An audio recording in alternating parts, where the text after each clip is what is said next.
All right, everybody, it's Dodgy Yeti here with Chris Jones, aka C Unit, for the Thick Boy Hours podcast, episode 31. I was not here for the big 3-0. I was out camping with family and such, as one does. Uh, that was very rainy and not very sunny. It was very hot. It was very muggy. So swamp ass central. But how you doing, Chris? Um, okay. Oh, for the most part, I guess. Outside personal life, yeah. Um, so not a lot's been going on. Work, like we all do. That good adult grind. Some interesting things that have come up. Started a new show on my YouTube channel called Behind the Game. The first episode aired yesterday at 4:30 with Luke Lore, also known as Insipid Ghost, where it's kind of like a sit down conversation. It's not really, I don't really consider it a podcast, but we go back and forth asking questions about gaming. We talked about his journey into content creation. We talked about men's mental health, and I definitely recommend people checking it out. Like, if you're not really super into gaming, like there's some non-gaming talk in there as well that's really good. He's a teacher. He's actually teacher of the year 2025, I think is what it was. But I was very cool that he agreed to be the first guest for my inaugural episode. Went to F&M last night. Um, my mind just wasn't in the game. As you can see by my post on Facebook, I lost every round. I think I played poorly, made bad decisions, and head just wasn't in the game mentally. And I went out to eat with Riley and Blake and Dominique. Um, I know I'm forgetting something that happened. Um, oh, tomorrow, as of recording this, obviously recording ahead of time because our episodes are pre-recorded. Tomorrow, I'm having internet set up where I live, so hopefully no more potential random, lag issues or whatever the case may be. Maybe get back to some live streaming or something to take my mind off certain things. Hell And yeah. just getting the video grind because it's miserable to upload a video here. Like sometimes I have to set my laptop up and go to bed and just hoping that by the time I get up for work, the videos upload to YouTube and then I could do, the title, description, all that stuff at a later time. But lots of plan for the channel. Shout out to Dale Jackson Law from XCW. He's doing my thumbnails for me, or at least the bulk of them. So shout out to him. I've been pretty happy with the job he's done so far because he's not super big into like Pokemon or Yu-Gi-Oh or Magic, and the Pokemon one with Toxapex was really good for my Toxapex video that came out last Monday. Go check that out if you're into Pokemon Champions. And then he did a Yu-Gi-Oh thumbnail for me that comes out Monday that Monday or Tuesday that I think is really cool.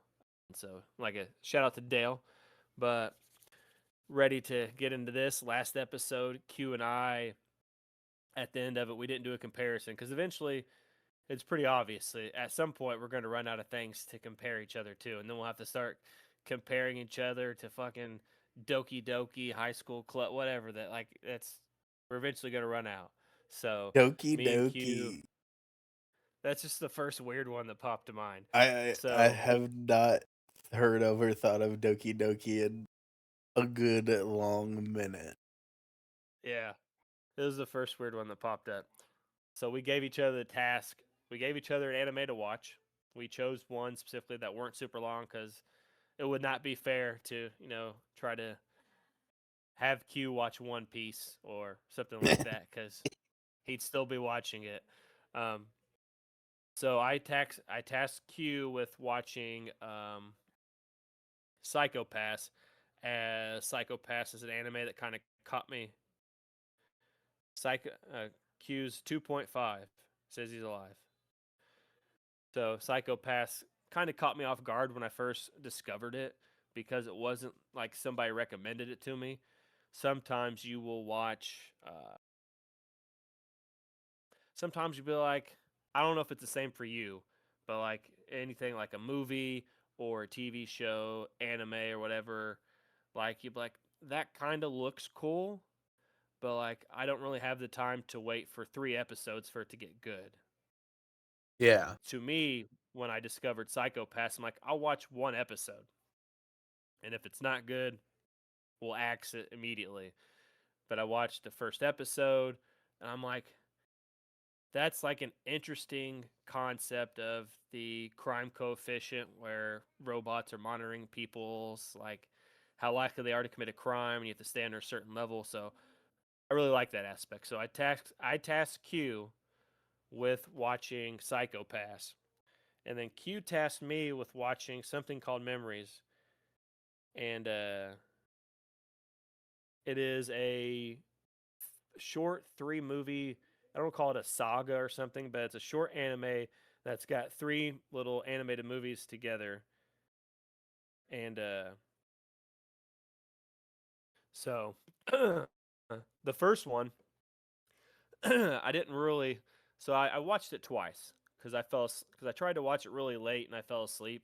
So the first one, I can't remember if they all had like specific names, but the first one's kind of like based in space. So the concept is this team is in space. They find this wreckage that they're trying to salvage or check if somebody is alive there because there was some sort of distress signal. And they go there and visit this wreckage. And they go onto the wreckage, and all this weird stuff starts happening with like the distress signal. There's some lady that was used to sing or something, and she lost her voice. But like all this crazy stuff starts happening, where like one of the crew people is one of the people on the wreckage. There's 2 guys, and they start seeing like some weird stuff happening with like the lady, and the one dude gets drawn into the lady, and eventually falls victim to. It's difficult to explain.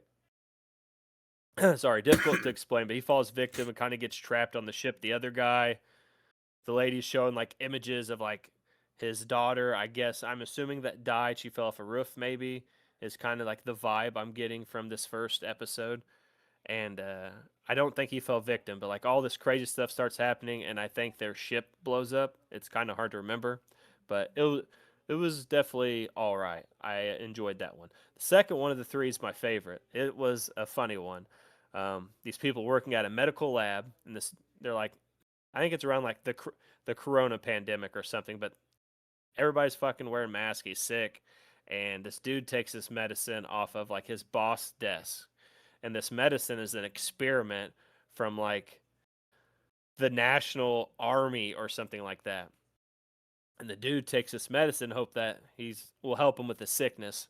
And what happens is he starts radiating this. I don't call it a stench, but radiates this like smell, this aura that causes people to like pass out or go unconscious. So like all these people are freaking out. They tell the people for the army or wherever they work at that decided to do this experiment. It's like you need to come here yourself and deliver this medication. So this dude is traveling, has this weird aura or this stench, and like you could think of it like a really bad smelling fart that kind of knocks people out. And everywhere he goes, people are falling victim.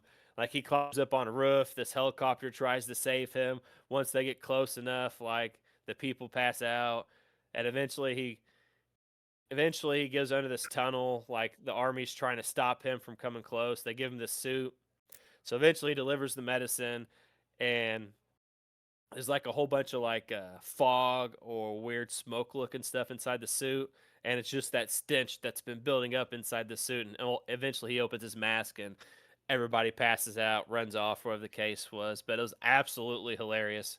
I definitely enjoyed the second one the most. The third one, I was a little confused by the concept. It's like these weird looking people, this father and this child, are like one's going to work, one's going to school, and like you go to school to eventually work for the city, and like the city's very weird. It's like kind of Russian-y or like very like war era Germany. Like the buildings have like big ass cannons on them. And I didn't really understand the concept of the third one, and that could just be a me problem. But the first two were good. I didn't like the third one.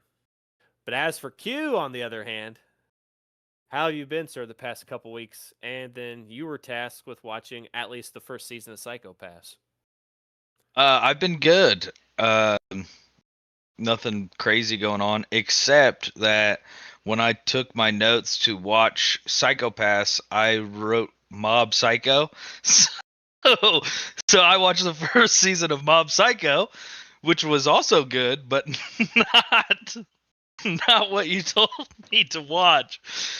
So I will have to get back to you on Psychopaths, but Mob Psycho's pretty good too if you haven't watched any of Mobs. Okay, well, give us a short review about Mob Psycho because I've never seen it or have heard of it. Okay. It is about a character named Mob. Um, he has like I guess it's psychic powers. I think that's what they kind of refer to it as.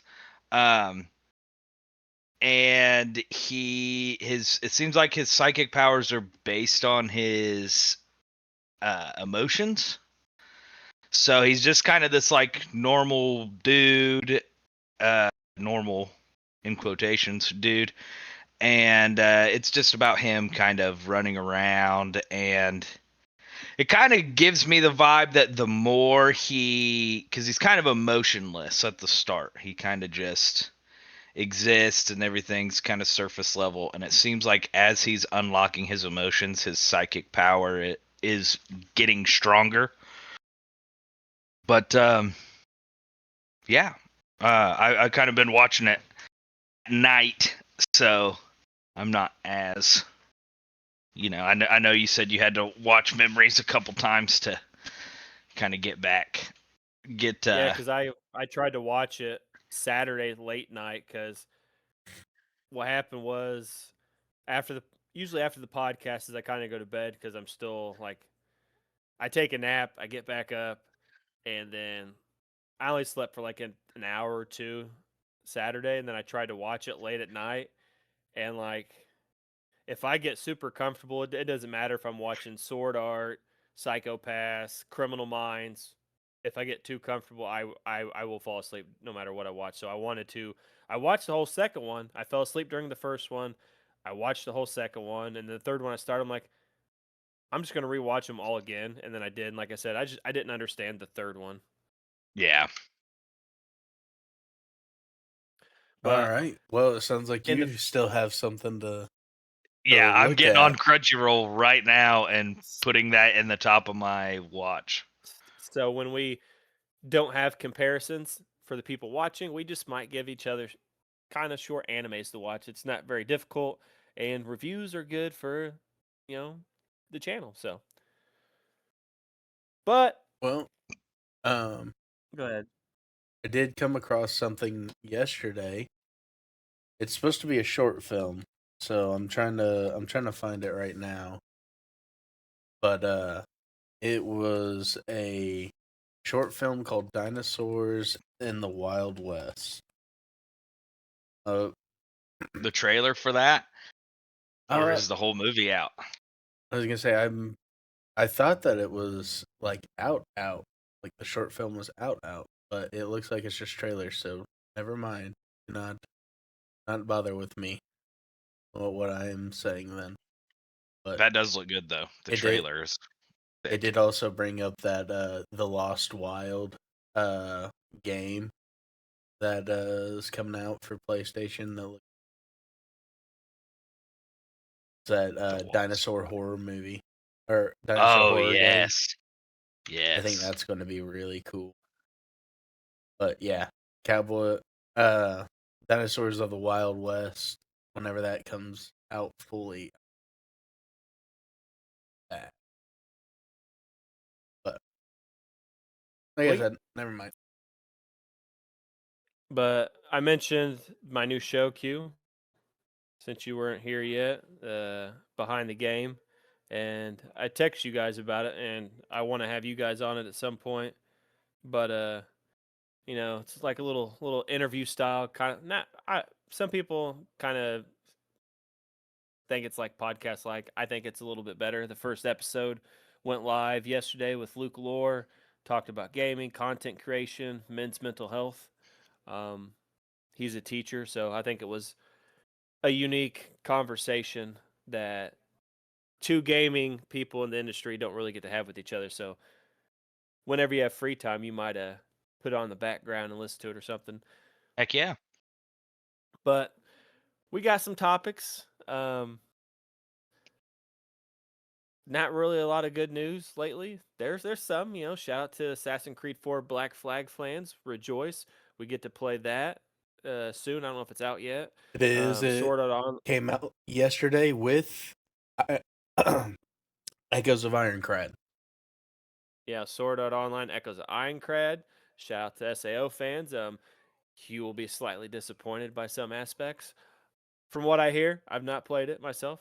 Real quick, because I want to know if I'm the only idiot whenever it came to Sword Art Echoes of Ironcrad. Did anybody else think that this was you were going to be able to play with other people? No. Did you, Q? Yeah, I think that was something Chris and I had talked about, and I feel like I didn't have any expectation of that, so I feel like that must have been a question that I had for Chris, and we kind of I said, think Skaggs was on the podcast too. The conversation I kind of remember about Echoes of Ironcrad, we were talking about like we wanted like to have our own like full character creation. We want to create our own characters, and we talked about what would combine to make the best Sword Art game. Because I had talked about the last game that came out was multiplayer, and you fight like you get into like a little hub party, and you like I don't know exactly how it works. I didn't play, but like you get in like a little party hub, and you go out and you like there's missions you fight like the big bosses like the Reaper dude with like the fucking 100 tails. Naruto's on my mind. The 100 feet or whatever, the big ass dead centipede, and that's when Kirito after the fight attacks Heathcliff, and they find out that he's an immortal object. But you fight like the epic bosses and stuff from Sword Art Online in a big multiplayer setting.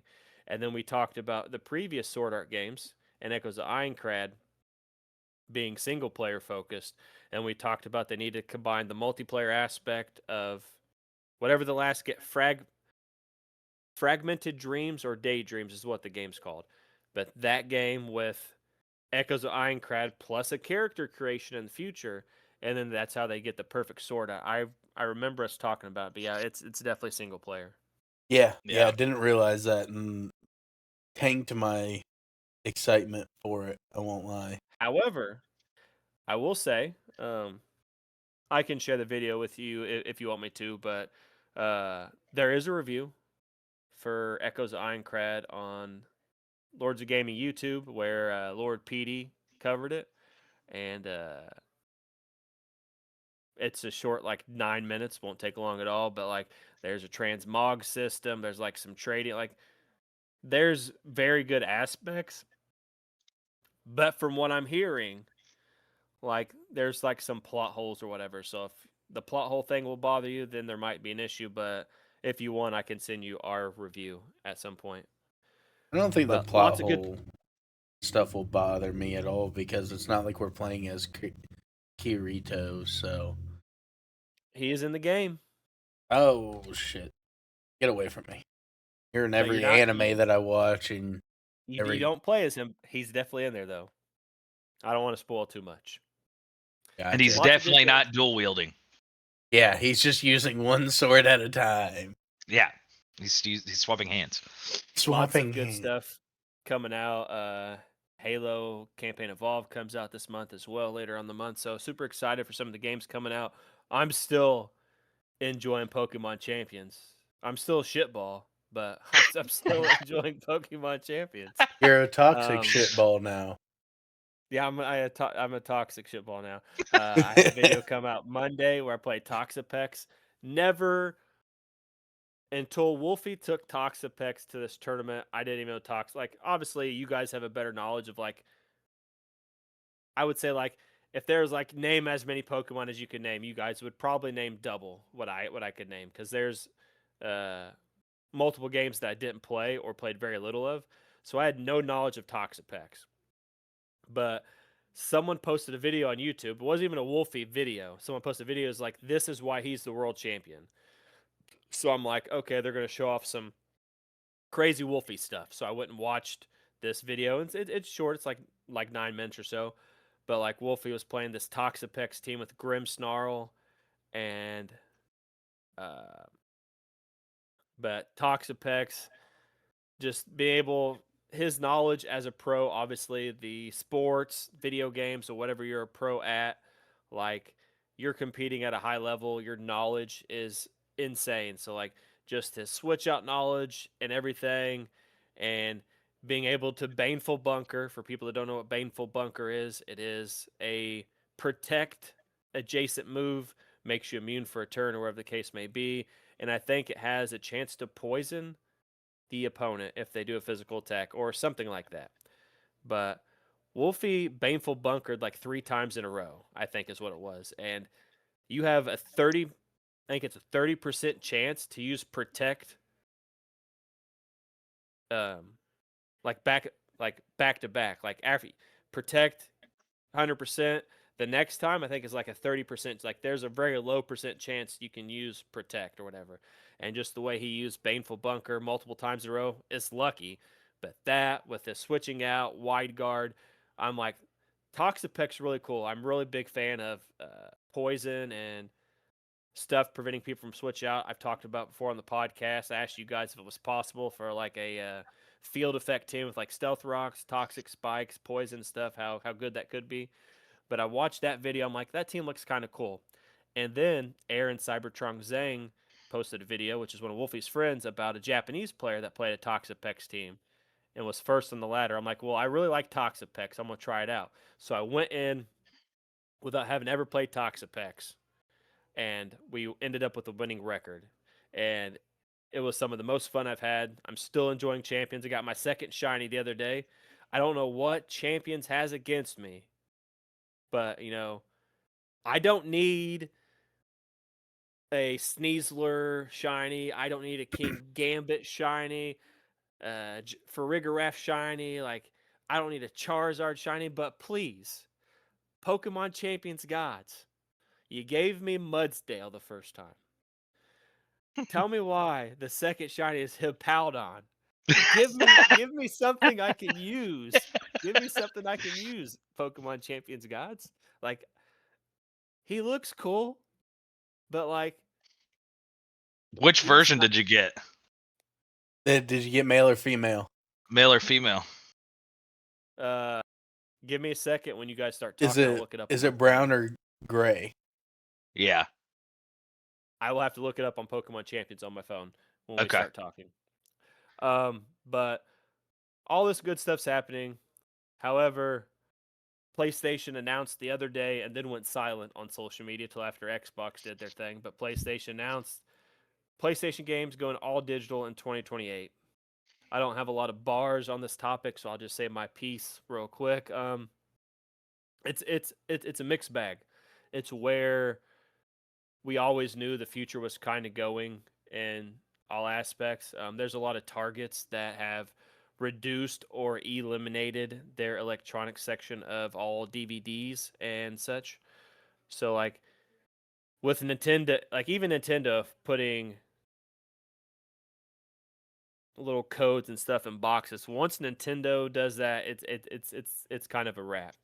But a lot of my games are digital, but I also buy physical games.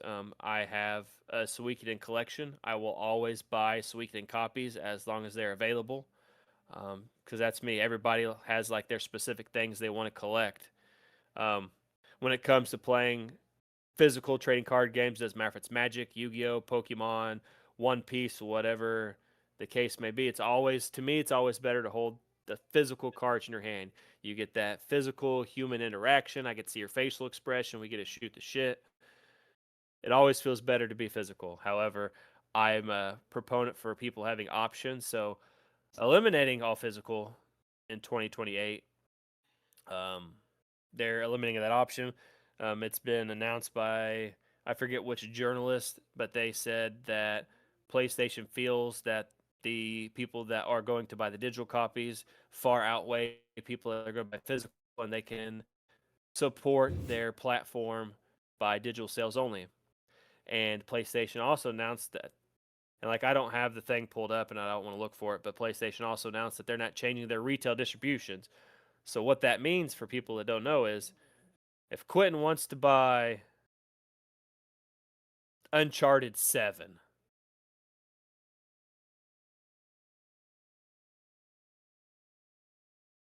place he goes to, Quentin can go there.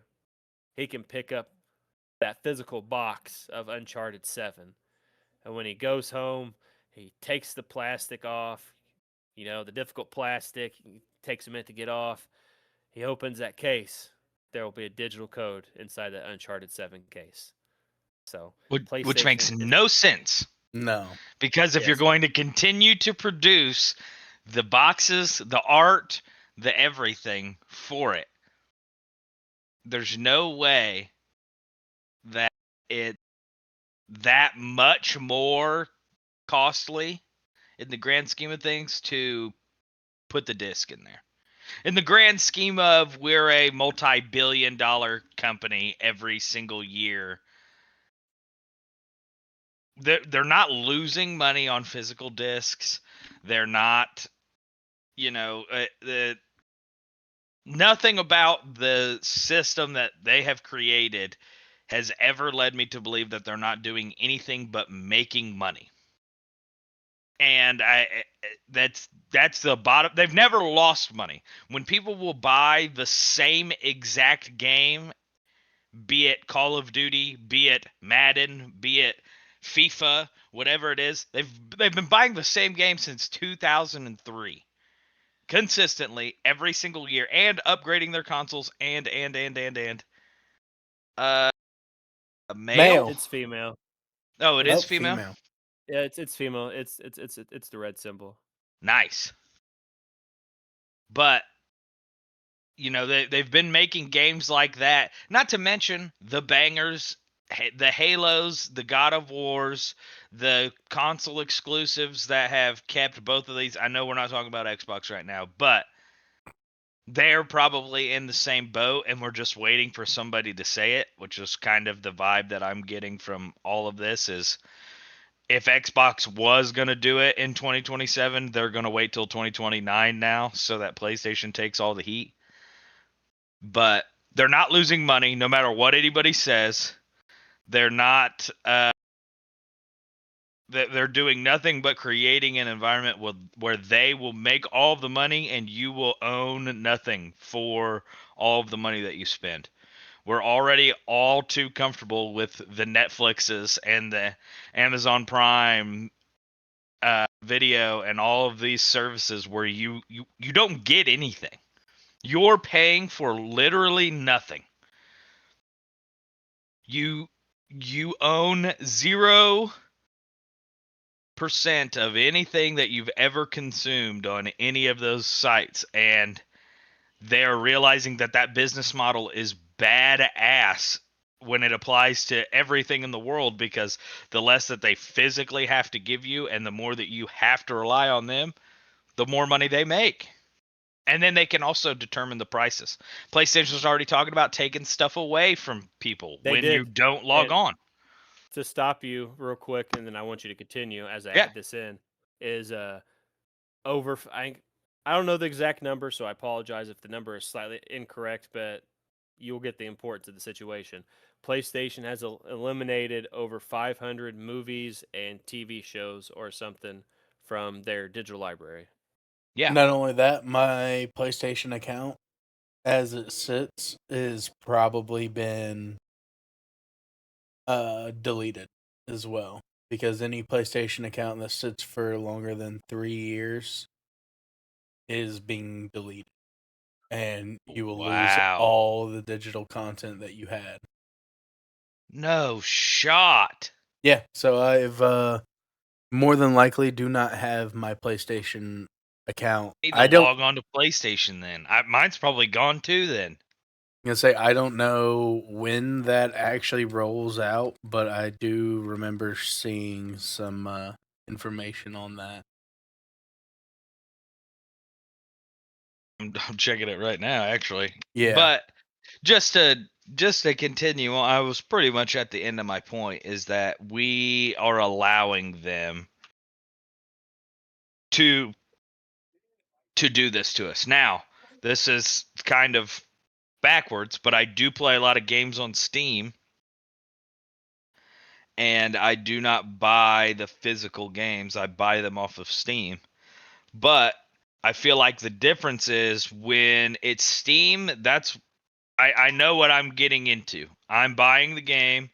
I'm playing it on my computer. I don't even have a disk drive on my computer. So that is what it is. When you buy a console, and maybe this is just coming from the era of gaming consoles that we came from, but I remember when the PlayStation 1 came out and you had discs. I know there was a few others sprinkled in there that had discs, but PlayStation 1 had discs and DVDs started coming out and the PlayStation 2 came out and you could play movies.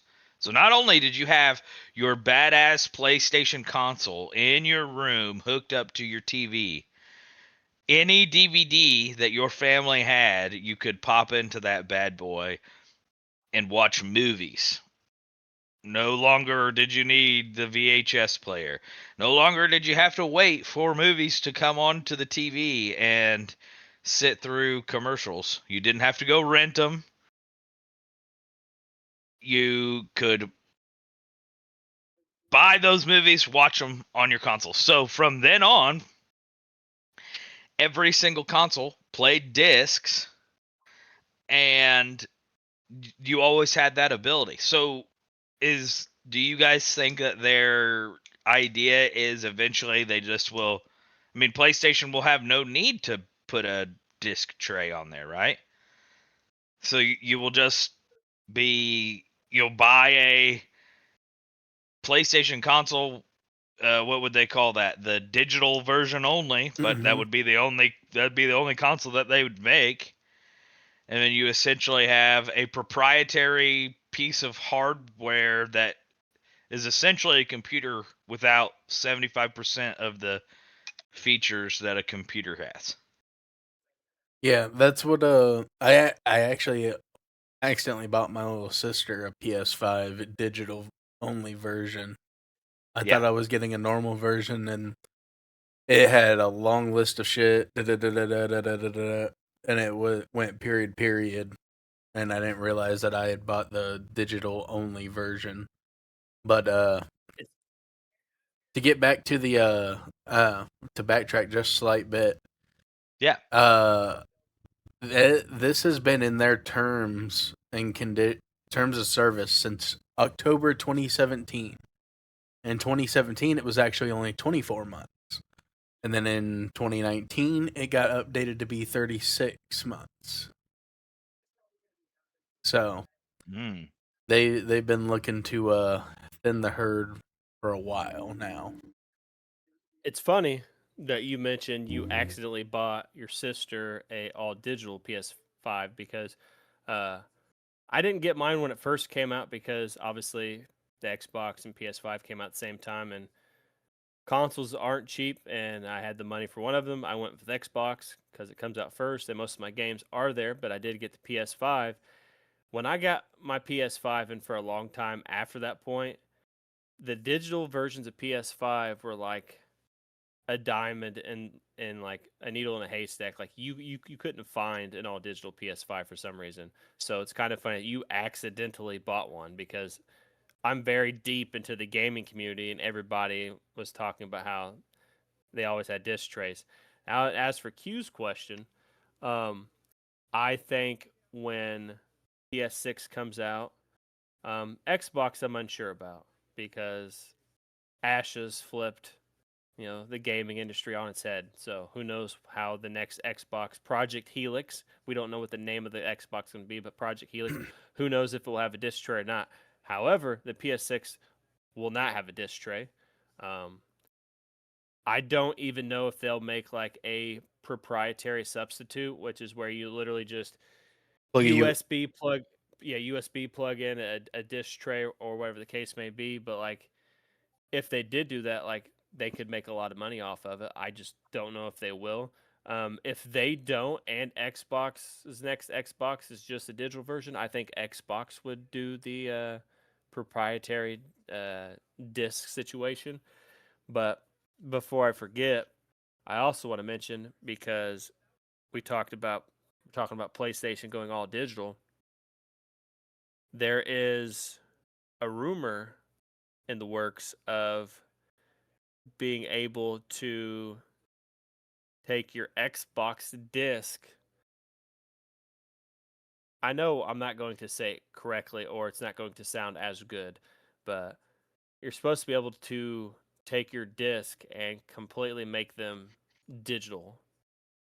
Like the game completely digital, no disc needed, You can or pull whatever the them case may be. off of your disk, like Something just download the files off. something like that. And I don't want to say like a whole bunch because I can't remember exactly, but that is the vibe that I kind of got, is where like you literally just download it off of the disc and you can put the disc up or whatever the case is. I will, in the meantime, try to find where I found this, but a lot of people are talking about this, and they even have Xbox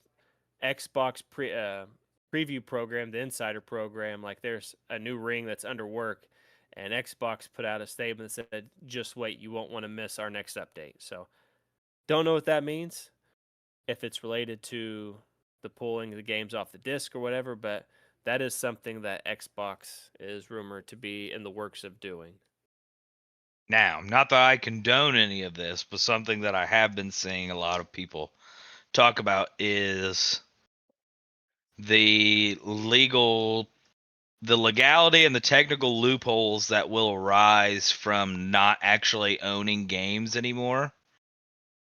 There's a lot of people talking about, if you don't own something, like if you're just renting it, then yes, it's owned by the company, and yes, that is their thing, that is their property, but renting that property can be there's a broad spectrum on that. So that people are saying there's going to be a large rise in piracy. We're going to go back to lots of piracy, lots of people using emulators and things, which, I mean, emulators are already super popular now. There's lots of people who play lots of games with lots of mods and things like that. So it'll be interesting to see what that does when you don't have a physical medium tying people down. And listen, I am not a advocate for breaking the law, but I am an advocate for standing your ground on shit that you do not like. Yep. So, if that is the stand that you choose to take, by all means, do your thing. But just know that if you decide to go the way of like piracy and emulators, that especially if you're doing Nintendo stuff, Nintendo will track you down.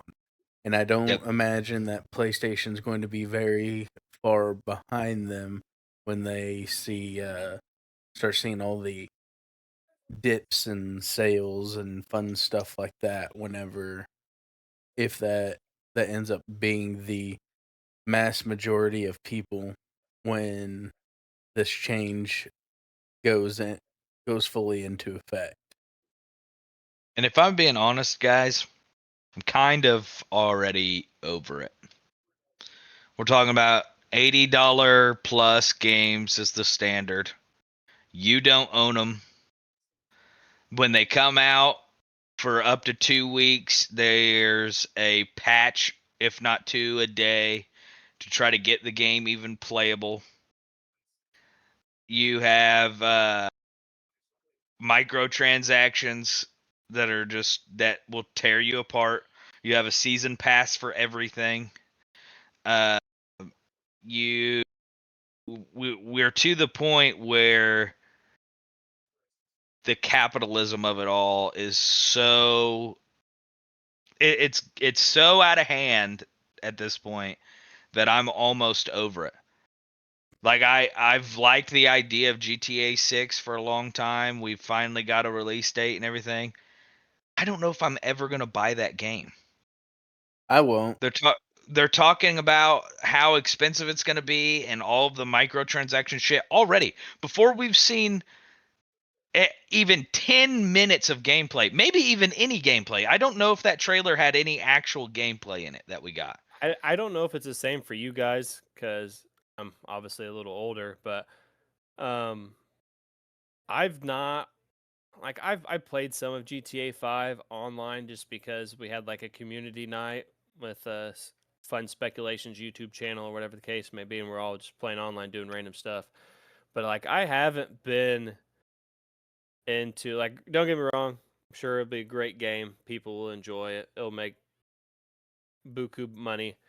Um, but I've not really been into a Grand Theft Auto since San Andreas, and even when San Andreas kind of came out, like obviously as you age or grow older, sometime your interests change, and I don't know if it's just like me aging out of like the Grand Theft Auto situation because I know there's people my age that love Grand Theft Auto, but like Grand Theft Auto and then whatever was right before San Andreas, but like that was kind of like my era of like I enjoy this, but kind of over the Grand Theft Auto style. And we haven't talked about on the podcast yet, but I already recorded episode 2 of my show, and I mentioned to Skaggs earlier that I recorded with Dale, and we had a brief conversation about Grand Theft Auto 6 because he's more of a casual gamer. So I kind of wanted his perspective on the fact that Grand Theft Auto is going to be $80, but unless you pay for the $100 version, you're going to be locked out of like maybe I forget exactly like some nightclubs and certain things are going to be locked away or you won't have access to. So I Yep. wanted a casual gamer's perspective, which would be Dale, on what he Like, can thought. you say that again about the nightclubs? I don't think that registered right with me. Like you're not going to be able to have access to like a nightclub or something. Like there'll be certain locations or something you won't have access to. I can find it real quick. You have to pay money to get access to these certain spots. Yes. You have to buy the $100 version of GTA. It is tied behind the paywall of I Oh. I'm going to do the pre-order, and you know how they do shit like that. Now, if you want to do No. cosmetics and stuff like that behind paywalls, I'm all down for shit like that. Cosmetics are one of those things that are a nothing burger to Okay. me. So with the $80 standard edition of Grand Theft Auto 6, you miss out on the game's Ultimate Edition bonuses. And I'm not against Ultimate Editions. Like Sure. Mm-mm. like you just said cosmetics and stuff like the Metal last ult metal game cases. My Yeah. favorite Ultimate Edition I thing. don't I don't really buy Ultimate Editions too often, but the last one I remembered that I really enjoyed that I thought was worth it was two games. I remember I bought the last Naruto game. I got the Ultimate Edition because Season Pass you get all the new characters when they come out, so you don't have to just like buy this add-on, this add-on, this add-on. You get all of them. Stuff like that is all right. I pay for the Pokemon Champions Battle Pass. It's cheap, just because uh, I don't have to keep cycling through the ranch to try to get certain Pokemon. It saves me 2,000 victory points on Mega Stones for the Pokemon because I think every battle pass they offer 3 Pokemon that you can get in game. You don't have to have the battle pass. We talked about this. I'm impatient, Hmm. and you could also get the Mega Stones in game, but I'm impatient. But Lord of the Rings, what the hell is that game called? It's the second Lord. It's not Shadow Shadow of over Middle Earth. Mordor. Shadow. No, that's the first one. Whatever the second Oh. one is. Shadow of War. Lord of the Rings, Middle Earth, Shadow of War. I think is what it's called. But like, if you paid for the Ultimate Edition, which I did, you get like an extra like warg that you can call to help you, or like an extra ally or something. But like, you can get like the similar stuff in game. So like, all of this is okay. But Grand Theft Auto, you specifically locked out if you get the $80 version includes 5 exclusive in-game storefronts such as specialized body shops like Rideout Customs exclusive clothing at 305, a tattoo a tattoo parlor, and Sarah's unisex salon, and exclusive side missions. That's a lot. Like the clothing, okay, not really that big a deal. The tattoo parlor, not that big a deal, but specialized body shops is is toting that line.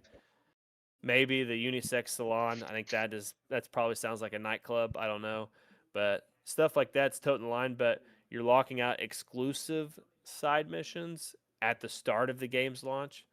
Tattoo shop is already too far over the line for me. You're not.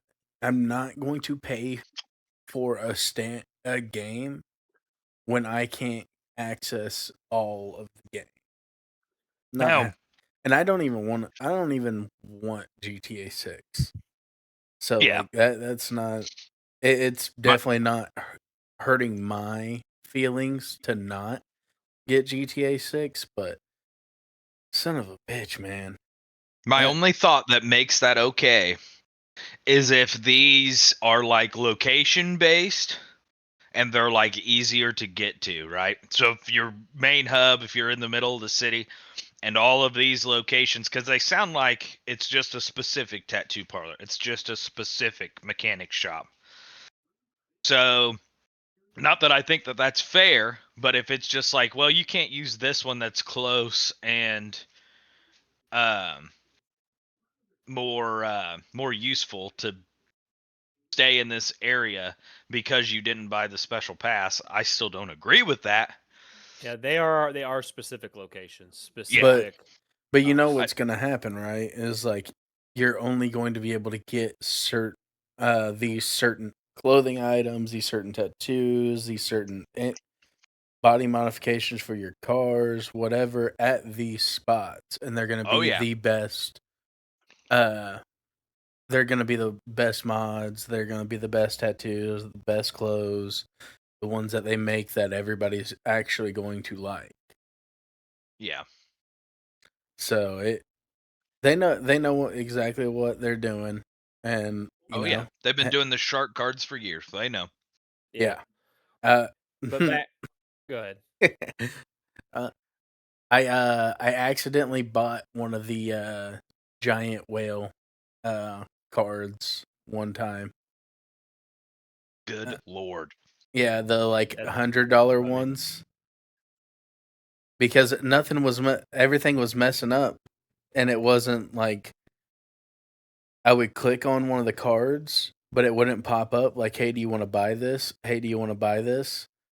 And so, like, I was doing the smaller ones, and I was like, "Okay, maybe it's just a smaller card." So I went all the way to the big one, clicked on it. All of a sudden, I got a charge for 3 of the small ones and one of the $100 ones, and I was like, "Oh god. I don't Oof. I don't think I don't think I can return this stuff." Well, looks like I'm playing GTA for the next 2 months to make it feel a lot less bad, which I did. That yeah, Hmm. that sucks. I've accidentally bought stuff in the past too, or double purchase stuff. Like there's been times where I used to play Smite all the time and I accidentally double purchase gems or something when I'm trying to get skins. Yeah, the part that really sucked on that end is, like, where was the confirmation to be like, "Yeah, no, I wanna buy this?" It was like, You sure you want to buy the big one? "Yeah, you sure you wanna buy this?" Like, for, almost any purchase on anything gives you the, like, "Hey, you sure you wanna buy this?" No, that was fucked. But either way, is what it is. There's my GTA 5 blunder story. Yeah. But back to rounding it up, some of the big PlayStation focus console war people aren't even okay with eliminating the physical media in 2028. So a You lot of can't. people disagree. A lot of people disagree. Some agree, but Because it the was some. Go ahead. Well, the whole reason for like going digital was to be able to like at the start of it all was to lower costs for them, so that way they could keep, you know, games at the original price that they had, because they didn't have to send as many physical copies out to distributors. And I know it took a while for it to catch on, but I think most people probably buy digital anyways, even on your consoles. But the prices of these games have not gone down. They have gone up, nor have they stayed the same. And, you know, I'm not delusional enough to think that that we're going to get lower price games, but why? But keep them the same. 60 Yep. bucks. Yep. 60 $60, and you know what? For some of these insanely extraordinary games, if you want to try doing 70 base, try doing it. But $80, a $20 hike, that is a 133% increase. Yep. So why? No, no. Even if I wanted GTA 6, I'm not going to support that. Yeah. So that was the PlayStation bad news we got. Like I said, a lot of people don't agree with it. Now we have some Xbox news to talk about. Layoffs suck. Me and Q kind of alluded that this was coming up the last podcast. Layoffs in all types of industries. EA's laid off people. Ubisoft's laid off people. I'm pretty sure Ubisoft laid off people the day Assassin's Creed came out. I think. I can't remember. Somebody laid off people literally the day that their game came out. So, I think from that standpoint though, like I because I've been funny enough, I've been watching a lot of stuff on like layoffs on gaming industries and stuff like that. From my understanding, that is like normal practice though. Like they bring in people, they hire people to work on games, and once they come off, you're gone. You're bye bye. Like, these are important people. Usually, kind of what you're alluding to is a lot of time they hire contractors, mm-hmm. and when the game comes out, contracts up. But we're talking about like important people. We're talking about people that have worked at the studio for like 27 years and stuff like that. Okay, that's fair So enough. from the Xbox Wire, because this was just the easiest location I could find this. This is from Asha Sharma. It says, "Team, we are beginning the most significant restructure in Xbox history. After careful consideration, I made the difficult decision to reduce our team by approximately 3,200 throughout fiscal year 27. This will include approximately 1,600 role eliminations today, as this had already happened this week. 1,600 role eliminations today, and in addition, 4 studios will leave Xbox to new management. I recognize that a year-long restructuring creates additional challenges. Unfortunately, it's not possible to make all the necessary changes in a single day, and I wanted to be direct about the scale. I know this is painful. These changes will directly affect people who have poured their creativity into building Xbox. Many joined us through acquisitions, while others were recruited here or sought us out because they loved this industry and loved Xbox. Today's decisions do not reflect their talent or dedication. Our business today is not healthy. We are operating at margins that are 3 to 10 times lower than comparable platform and publishing businesses. We entered Gen 9 with a smaller install base and a higher cost structure. To grow, we bet on Game Pass, multi platform, and a broader portfolio of content. While those businesses have created meaningful value, they did not grow at the pace we expected. As that happened, our core business weakened and we added more teams, more investment, and more time, hoping for a better outcome. And now the industry is facing the most severe hardware crisis in its history. We must reset Xbox. First, we will reset our content portfolio. Since 2018, we have aggressively expanded our studio portfolio, while the number of games created each month across the industry now outpaces the last 10 years combined. We now find ourselves competing not only with the largest publishers, but also with the smaller independent studios. It is neither possible nor desirable to own every great independent studio. We have also learned that we are not the best home for every type of studio. In a typical year, we lost 64 cents for every dollar we invested. As we reset Xbox, we will help independent creators succeed by providing open development tools and audience to realize their vision. Compulsion Games, which is for the people that don't know Compulsion Games, they I don't know why when Q sat down, I thought somebody was sitting down behind me. It's kind of messed up my vision. Compulsion Games is the people behind like We Happy Few and as most recently South of Midnight with a stop motion animation game based on like Louisiana lore, like it's down south and stuff like that. A BAFTA award winning game. And Double Fine Productions like Psychonauts, um,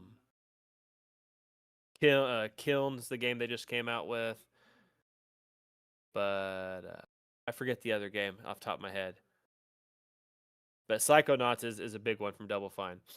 Will return to management and transition to independent studios with their IP, catalog, and runway for their next games, which is very cool to see. Because Double Fine Productions did very well independently, so to see them be able to go back to independent is a good thing. Ninja Theory, which is Hellblade. I forget. Yeah, there's another game that's like a MOBA style looter shooter style, not looter shooter, MOBA arena style game that didn't turn out very well. But Ninja Theory is the one behind uh, Hellblade, and Undead Labs had entered terms to join new ownership with funding to complete and grow Senua and State of Decay 3. The interesting thing about this is they literally showed the next Senua game and State of Decay 3 in the Xbox show I was at in LA at the Fan Fest and showed in Game Pass. But now, according to other reports, is with this new terms of new ownership, they're not technically beholden to put those games into Game Pass. So we will see if that happens. In France, Arcane management is beginning required consultation with its works council to review potential strategic options. For people that don't know, Arcane in France is the ones working on the Blade game, and Xbox doesn't get very many Marvel IPs to make a game with.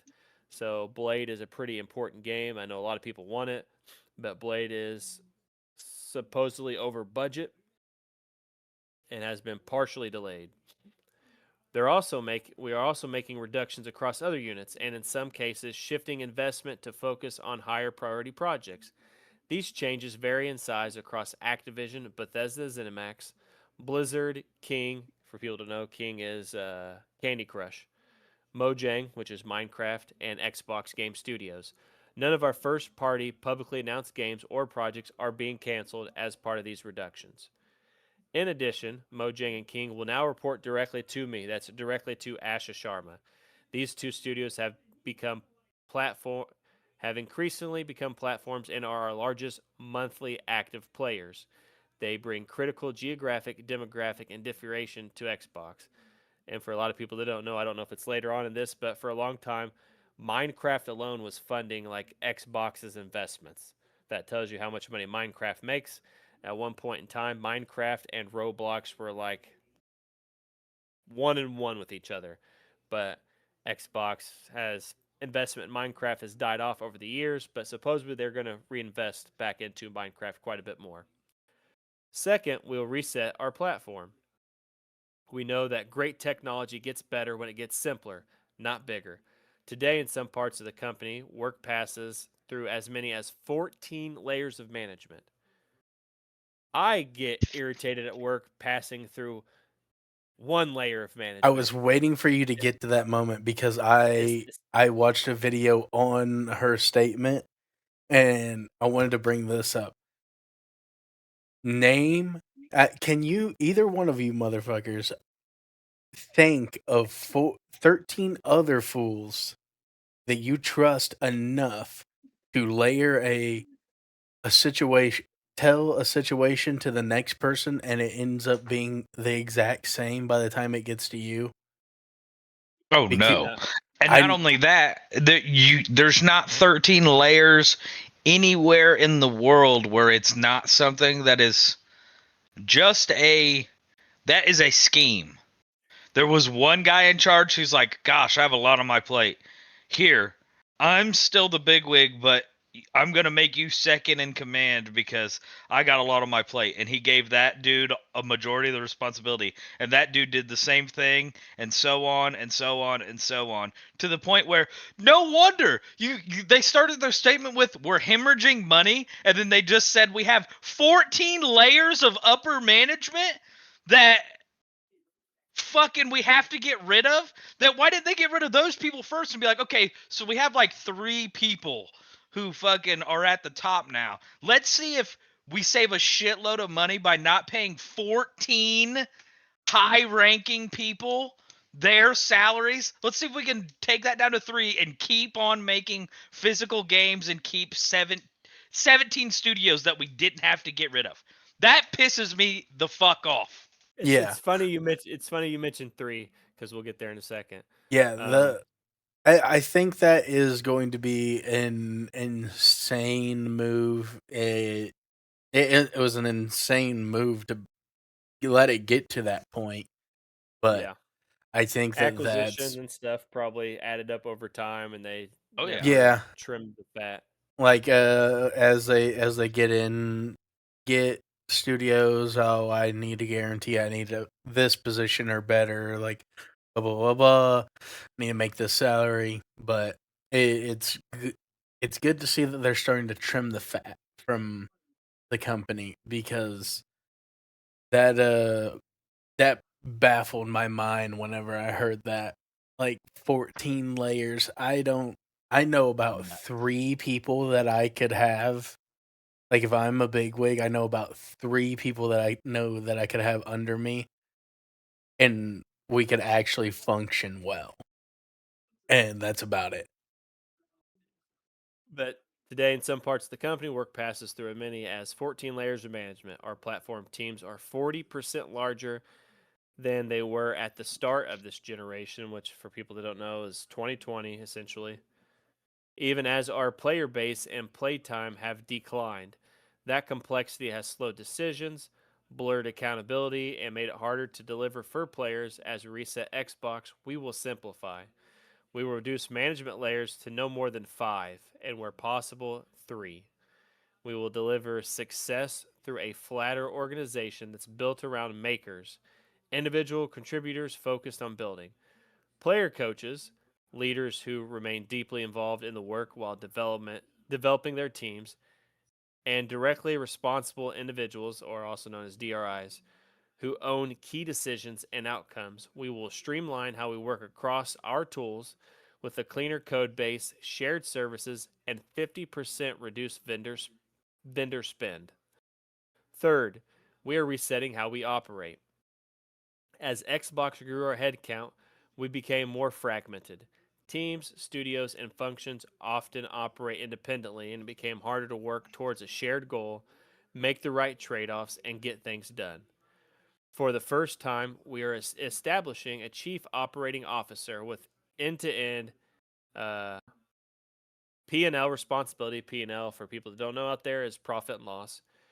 But P&L responsibility across content, hardware, platform, and services. Helen, sorry for mispronouncing your name, Helen Chiang or Chang, has been promoted to this role and will report directly to me. Over nearly 2 decades at Xbox, Helen has helped build some of our most important businesses, from Xbox Live to leading Mojang, which is the Minecraft developer, and the Minecraft, Mojang's the Minecraft publisher, sorry, and the developer, and Minecraft franchise. She'll bring our businesses together under one operating model, making sure we make clear investment decisions, learn from our successes and failures, and hold ourselves accountable for the results. And then next is thank you, Dave McCarthy, who is retiring after 17 years with Xbox. Dave has played a defining role in building the platform that millions of players rely on every day, and has been a trusted partner through many of the biggest moments in Xbox history. We wish him all the best. These changes are about a bigger future for Xbox and not smaller one. The next decade of gaming will be larger, more global, and more creative than anything we've seen before. This year we'll invest as much in Xbox as we ever have, but we'll invest with greater focus, greater discipline, and greater clarity, all in service of making Xbox where the world plays and creates. I want Xbox to be one of the few companies that entertains more than 1 billion players each day and gives everyone the opportunity to create and connect. I know we can achieve this goal. Xbox has been one of the most beloved franchises in entertainment history, talented studios around the world. Xbox has many of the most beloved franchises in entertainment history, talented studios around the world. We will return to growth in 2027. History is full of companies that mistake longevity for inevitability. We will not be one of those. Asha. And I don't have it pulled up, but there's other stuff that come out like talking about investing more money into obviously from journalists. And there's going to be more money invested into Minecraft because they know how much money Minecraft can make. Um, Obsidian, which is grounded, Outer Worlds, Avowed. Um, they are supposedly making the next Fallout now for sure. I wrote an article like 4 years ago about what studio could make Fallout 5, and Obsidian was one of those choices. Obsidian made Fallout New Vegas for people that don't know. But Obsidian was working on an Avowed sequel, and majority of people have been pulled to focus on the next Fallout game, is what I'm hearing. Um, a renewed focus at Bethesda is on Elder Scrolls, Fallout, Doom, Quake, maybe one other game I can't remember. The So old like Quake. any properties of like Elder Scrolls, Fallout, stuff like that, Bethesda has been pulled to focus on that stuff, and like all these studios have faced some like Bethesda had layoffs, ZeniMax. Over half of ID, which is Doom. Doom is the fifth franchise. Over half of ID, which is people behind Doom, have been laid off. Um, Supposedly, Halo might be going to work under the Activision umbrella, and like there's just lots of random stuff from journalists who I trust and believe. So like lots of crazy stuff happening in the gaming industry. And we talk about this all the time. I mentioned it last show. Layoffs are inevitable in all different kinds of industries automotive, uh, WWE lays off people every year after WrestleMania, every single year. So they're not uncommon, but it sucks to see 1,600 people lose their jobs. And I'm constantly on social media because I run Lords of Gaming's social media. So like I see all these people. I've been hitting this round of layoffs or people sharing like achieved, uh, laid off or whatever, and like a lot of like people I've talked to at events are some of the people being laid off. People have been at Xbox for 37, 27 years. Some of them have been offered retirement packages, and like there's only so much positivity you can continue to share and help them through the process of trying to guide them to the next situation. But layoffs suck.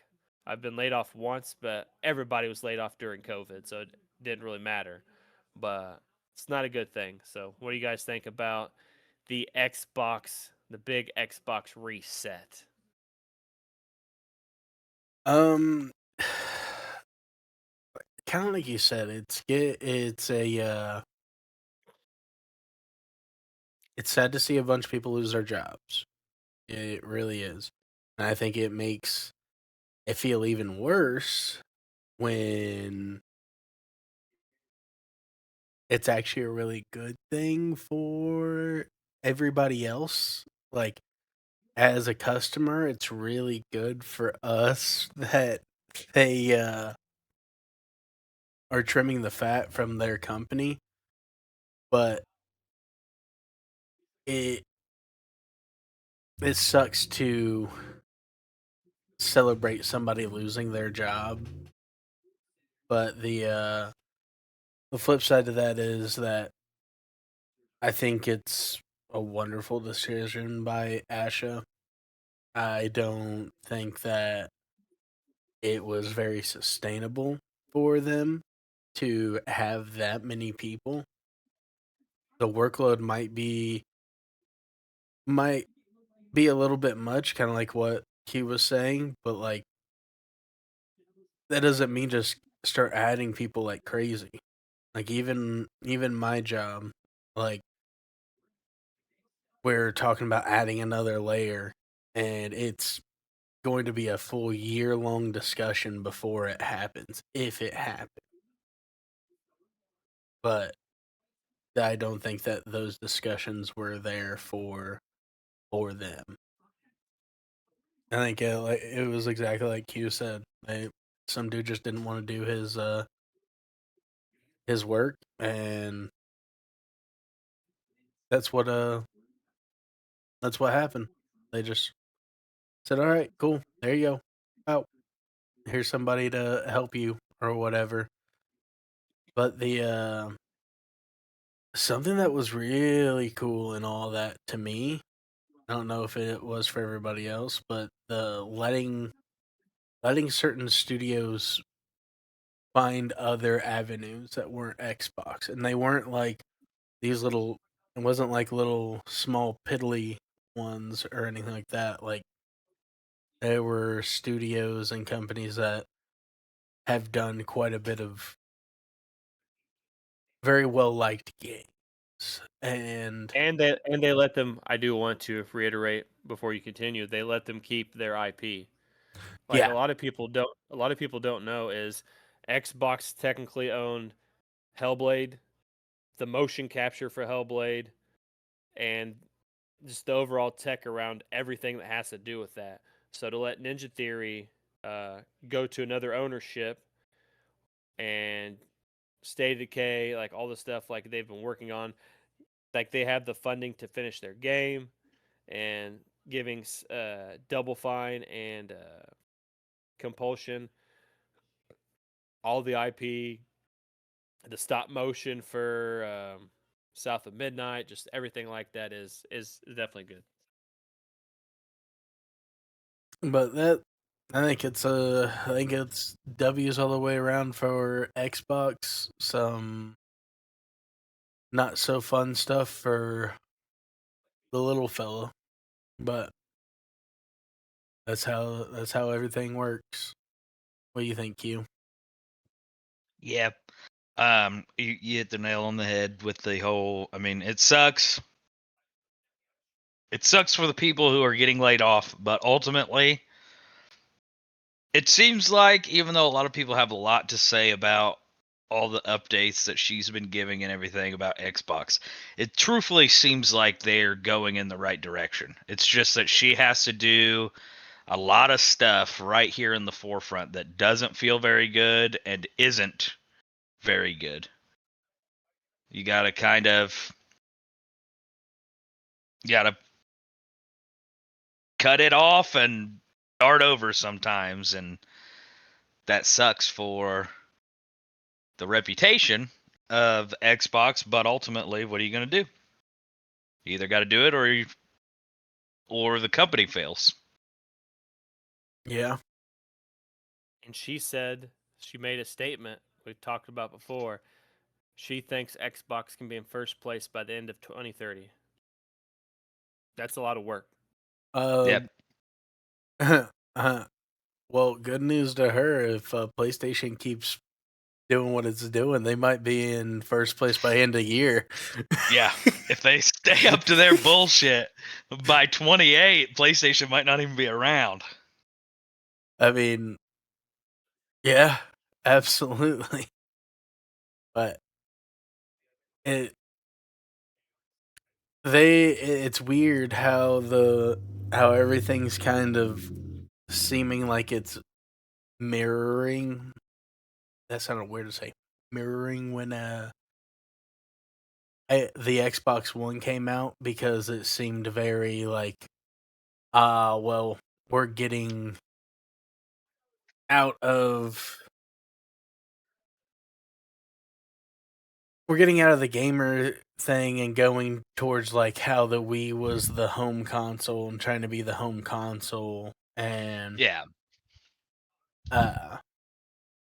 we're going toward, and now like that blunder is kind of like how I feel like PlayStation is right now, where Yeah. it just feels like PlayStation's coming out very hostile to their consumer base, and Xbox is, I mean, as a consumer or a customer, I'm not seeing anything that I really hate from Xbox lately. I mean, like I said, I don't necessarily love watching hearing people losing their jobs, but I also, at the same time, would like to be able to afford my hobby and Yeah. my hobby be fun. So, And it's part of having a job that there's a possibility you don't. It's a possibility at every single one of our jobs that tomorrow we roll in and they say, "You know what? We're not doing it anymore," or "We changed our mind," or "Fuck you. See you later," you know? yeah, that is the way of the corporate world, So, unfortunately. if that happened to us, I don't think any of these guys who are in the video game industry would give a whole lot of fuck about us losing our job because it's not on the national news. So I'm kind of putting that in perspective too, is ultimately, realistically, the three of us would never know that they were doing any kind of layoffs or anything if it wasn't a point that somebody decided to put in a news article about how either good, bad, or indifferent they are about a gaming company. That's fair enough. That is definitely fair enough. What do You you guys, All think, right, Keith? What do you think, good. Chris? No, I was handing off to you. Um, my my last thing on the topic is, as someone who is a union rep where I work, I can be put in a situation where, you know, we have a contract with the company, and there is language in there about the way layoffs are supposed to work, the way returning to work thing happens. Like, the union reps are there to make sure like things are followed accordingly and protect the employees. So like, there are some, I don't know which ones, but there are some video game developers that are unionized. There are some QA people that are unionized. So if it happens with more studios or whatever the case is that goes under these big companies go the way of the union. Um, I know you're probably not watching our little show, but if somehow this gets out in the ether, you need language in your contract about layoffs and how they will work. Because if the company does not follow that after you guys sign a contract and they are recognize your union, they are violating the CBA, which is the collective bargaining agreement, and can be sued, go to court, lots of money, yada yada yada. So my only advice for that is future unions is get layoff stuff in the contract. And I will continue to support the people that are laid off. I made a video on my channel a few weeks ago about not using layoff for console wars and shining light on people in these difficult times for them to try to guide them to their next home or their next job or whatever, because a lot of these people uprooted themselves to go to these locations, these move states, move countries, and then they get laid off and then they have nothing. So definitely support them in these difficult times. Now, for stuff that I feel is positive news, or at least, if you like leaks and rumors, So I've been following Central Leaks for a while now on Twitter, and I always try to have some type of Pokemon news because I just feel like we click so well when it comes to Pokemon stuff. Um, so Central Leaks has been focusing on a lot of Wind and Waves leaks, and I think they're primarily Pokemon leak centric. But I'm just like last show, I'm gonna go through leaks. It's in reverse order, so if I repeat something, I apologize. But they made an announcement on their Twitter because there's a lot of hubbub about Wind and Waves and stuff, and they do want to say that currently we are covering rumors and leaks related to Pokemon Wind and Waves. Important disclosure: unless otherwise noted, most things we discuss are rumors and subject to change, as it's normal with a game still in development. Um, the 300 plus new Pokemon number is the only leak we are very confident in and have verified with multiple sources. However, all of the details should be treated with a grain of salt. We will continue seeking verification on most info and stuff like that. So, a couple things that will pop up is supposedly there is 300 new Pokemon going to be 300? in Wind and Waves, and Central Leaks is pretty confident that this is accurate. So while you let that stew for a second, I'm going to read off a couple other ones. So think about that: 300 new Pokemon, and there's a chart that I will Google in a second that tells you all the new Pokemon introduced since Gen 1. So I'll look for that in a second. But as we stew on the 300 new Pokemon Wind and Waves is still turn based. We have mentioned this a couple times. The main change to the battle system is that there's no longer strictly singles, doubles. Instead, any amount of opposing Pokemon can just randomly join or exit the battle at any time, a la Pokemon ZA. Gen So 10 will be by far the biggest and most ambitious generation for any Pokemon game. A brand new open world game with 300 plus new Pokemon, a new Legends game set in the past, a multi region MMO that will remake every. Sorry, let me reread this. Gen 10 will be by far the largest and most ambitious generation for Pokemon. It's not all one game.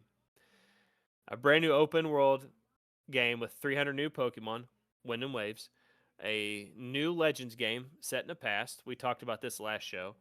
A multi region MMO that will remake every Japan based region in one game. And then they said Game Freak is going all in for Switch 2. So now, after a couple readings, I want to talk about these few leaks we've talked about so far. So let's kick it off with 300 new Pokemon. Take it away, Q, while I look for this chart. 300 new Pokemon. The first thing I have to say is a majority of them have to be regional variants of some sort. I'm That's glad we were on the same boat. flat out gonna have to be how it is, which is fine with me. They've done pretty good with the regional variants in most cases, and I like that that's not muddying the waters too much. My guess, let me go ahead and throw out a prediction. My prediction is we stay in the normal range of 100 to 120 new Mons, truly new to the region Pokemon. Because I think 151 obviously was our OGs, and then I think past that, I think Gen 2 had about 100, maybe a little more than 100, and they kind of stayed in that same range, going as low as maybe 80. Without looking at everything, I don't know, but they stay within that range. So I'm going to say about 100 to 120 maybe new Pokemon. The rest are going to be regional variants, but 300 is still, I mean, let's say they did 50-50. 150 new Pokemon is nuts. 150 regional variants is just as nuts. And I guess I could see it. It's fucking 30 years of Pokemon. Maybe they just were like, we're fucking blowing our wad on this one, boys. Every single artist. Uh-oh. Real quick, I finally found the chart. So, before Q continues, to preface, Gen 1, 151. Gen 2, 127. Gen 3, 141. Oh, sorry. Uh, this person counted every Pokemon introduction by generation, not just new species, but every new form introduced for the first time. So it Okay. encompasses all that. So 151, 127, 141, Gen 4 is 140, Gen 5 is 177, Gen 6 is 122, Gen 7 is 180, Generation 8 is 219, Gen 9 is 184, and then if this is true, Generation 10, 300 plus. Okay. I guess I really wasn't taking into account like new forms and babies and evolutions and stuff like that I don't really think about coming from other games. But that's still nuts. What was the biggest jump? Was it Alola? You said there was one that had 180 something. Give me a second, I'll refind it. Since I know who the person is now. I bet it would be Alola because that's where we first started getting regional forms and new mons all at the same time. They had a lot of new mons, like memorable mons from Alola. Yeah. Oh, Toxapex. Yep. Toxapex. Let's go Toxapex. Tortinator. He needs more love. And Tortinator. a baby. Okay, so the biggest jump looks like from Generation 6 to 7, 122 to 180 seems like the biggest positive jump. Generation 5 to 6 is 177 down to 122. So that's the biggest reverse jump, but the biggest jump seems like the 122 to the 180, and that's just quick math. Yeah. And the 120, I think, is X and Y. Because I remember X and Y being the kind of criticized for how little new Pokemon got added compared to like you said, a 170. Yeah. But I mean, that's crazy. You know what? Since we're on, the boy has been mentioned, the Turtonator, the old Tortinator. I want him to get a regional variant that is a snapping turtle. Yes. Snapping turtle dragon. That might become my most favorited Pokemon. Yes. But that's all I got on that. Is like that. That just sounds great. But you said something about an MMO, and I want to be excited, but I know that's probably like I'm 8 years down the Malarkey. road Yeah. if it's going to be real. They are pretty adamant about the 30th anniversary of Pokemon being pretty big, and a lot of this stuff has been delayed to started kicking off next year for some reason. Like we talked about it last show, I think it was mentioned, but yeah, Yeah. a multi-region MMO that will remake every Japan-based region in one game. Oh my! They're going at. You think they'll make it like survival, like Pal World? I think that they will, and this is just my speculation. This is just Chris talking. I'm pretty sure Q gave me this idea, and as I've stewed on it for quite a bit longer, I think that they will give you the option to spawn in any region you want based on a starter or specific Pokemon, and then you will still be able to visit all the different regions. That is my speculation. Spawn any region, whatever the case may be. I'll be spawning in Hoenn. That'll be where I go. Johto. Let's go, Johto. I'm going straight. Is it Kalos? X and Y? Yeah. Yeah. Oh yeah, I think so. So you're gonna We go will have Kalos? Yep. We'll have to meet each other. Actually, I have to go Alola. I forgot. If we're going regular, I have to get a starter. Then I have to go Alola. Fair enough. I got the majority of the mons that I really like in Hoenn, so I'm gonna be coming out really, really fine. All right. We also, what do you think about the? I think we've touched on it before, but like the turn-based situation of it's still turn-based, but opposing Pokemon can join the battle at any time. I like it. Yeah, I like it. The honestly, the Legend, what was it? Legend Z, yeah, Legend ZA. It was the combat was actually pretty decent, but the only thing that really sucked about ZA was the lack of Pokédex that I actually enjoyed. It was a lot of very lame Mons. I don't think I've been disappointed with a Pokédex that much since Pokemon Black and White. I want the national dex, and I want every Pokemon that exists. That's the only way I will be Yeah. 100% happy with everything. Yep. Yeah.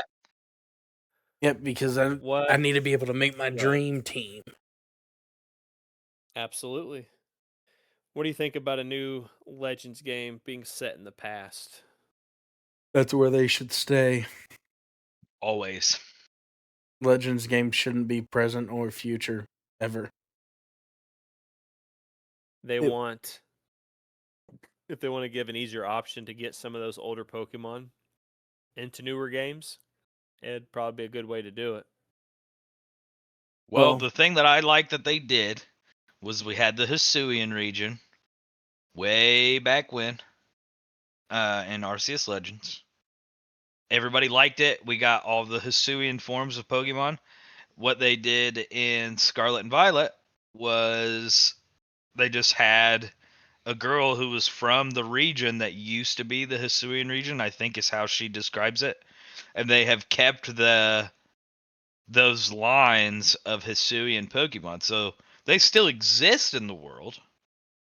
People have been like, keeping them keeping them going all this time. So I love the idea of if you want to make regional variants like that of places that don't exist anymore, slap a game around a region that doesn't exist anymore and go nuts. Like if we went way back into ancient time, okay, this just popped in my head. We do a new Rangers game, except you're in prehistoric times and you get to see all of the prehistoric Pokemon in their true forms. I And want. you're like am I thinking of the right game? Where you play as a Pokemon in the little like turn based, you're Oh wandering no, around with these Pokemon. that's not Rangers. Those are That's the Mystery Dungeon. dungeons. Mystery Yeah, Dungeon. I don't even remember Pokemon Rangers. Rangers is I think fun. It's the one where Rangers is the you. one where you catch them by like swirling around them, right? Yeah. Yep. But the time period I wouldn't mind them going back to is like going to like ancient Rome and being able to see like a different version of like phalanx and stuff as well. Yeah, that would be cool. Like there's so many like old eras that they can go back to and just come out with a cool Pokemon, cool concepts, everything like that, and Go just back to have the a day war with it. Yeah, when dude, I want to ZA go made the back. weapon, I want to go or back when to the war Z so made the bad. weapon. Yeah, that would be sick as fuck. Then we would get to see what all the Floettes looked like at that time, because the only one we know of is his that has that special flower. Yeah, if we could go back to the war, has it Speaking been of Floette, Do either of you play the Legends game that Floette is in? Because your boy is struggling to find Eternal Floette on Pokemon Champions Ranch. So if you find I a don't. Eternal, Can you get it now? I assume you can. In Legends I assume. ZA, Yeah. I mean, if you can confirm I've that never you played a can, Legends game, so I just know it comes from one of those off games that I don't have. if you can confirm that I can get it on there, I'll get you one. I don't care about Floette. I don't think you can get that. I know that it has its own special Yeah. mega or whatever, but I don't know if you can get it. I went to type how do you get Eternal Floette, Flower Mm. Floette, and the first thing that pops up is how to get the Internal Mangekyo Sharingan. So to to get Eternal Flower Floette in Pokemon Legends ZA, you must beat the main story, then complete 15 reward matches in Infinite ZA Royale at Croatico Inc. On your 15th battle, defeat your rival to receive both Floette and its Mega Stone. I ain't gonna make you guys do all that work. I'll just wait till it pops up in Champions. That's a lot of fucking work. But okay. I was wanting to ask this. Has it ever been confirmed if the war that Lieutenant Surge was in was the war in ZA? I think that war was 500 years in the past. I want to go to that war. I want to go You want to go to to the Surge War, yeah. World War II, Pokemon Edition? Yeah. Absolutely. Like I All right, don't so know. I don't know if I know a lot about. I think that was just in passing, probably because he's the American guy, so of course he's been to war. Well, a lot they've of this. created a whole Go ahead. backstory with him now for it. Oh, Like and like his everything is like the reason why he became an electric trainer is because his life was saved in that war by an electric type Pokemon. that's cool. That's pretty cool. A lot of this information came from this big Terra leak because, like I said, I'm reading the leaks and rumors in reverse order. So, interesting detail from the Terra leak that wasn't fully covered. The Pokemon Company explicitly wants to encourage people to buy both version of Pokemon games. They have been wanting to increase the price of Pokemon games from the old $60 price since Sword and Shield, but wasn't possible back then due to higher prices not being standardized yet in North America. So pretty much what that says is they're waiting for Xbox or PlayStation to step on the rake so they could benefit. Yep. Yep. From the first 15 weeks of sales, we have knowledge that 41% of players bought both versions of Sun and Moon. 50% of players bought both versions of Ultra Sun and Ultra Moon. And 23% of players bought both versions of LG and PE. I cannot remember what that one stands for. So, OG and EE. LGPE. I do L not. LGPE. And while you ponder on that, I'm going to read a few more. Leaf green. No. Ninkata line may get new regional evolution. Let's go Pikachu and Eevee. Clam Pearl line may get a new regional evolution. Nice. Uh, Got to. Actually, that's a must-have Wait, in what? this tropical beach environment place. That would be cool. Who's getting a new line? Sorry, I was looking up that. Supposedly, it's rumored that Ninkata and Clam Pearl. Ooh, We Clam also have Pearl is sick. Onyx will get a brand new regional evolution. Houndour will get a brand new regional evolution. Zwillius will get a brand new regional evolution. Salandit At least in the current build, there doesn't seem to be a new Eevee evolution nor Torpius evolution yet. What? There will be underwater. There will be underwater POI point of interest like Glimwood Tangle style coral reef called Neon Abyss. There will be areas of the world you can reach only by flying. Shinies in Overworld and Shinies in Overworld and the Shiny Sound are back. Both legendaries are in both games and have a role in the story like Black and White. Again, from Cool. a reliable source.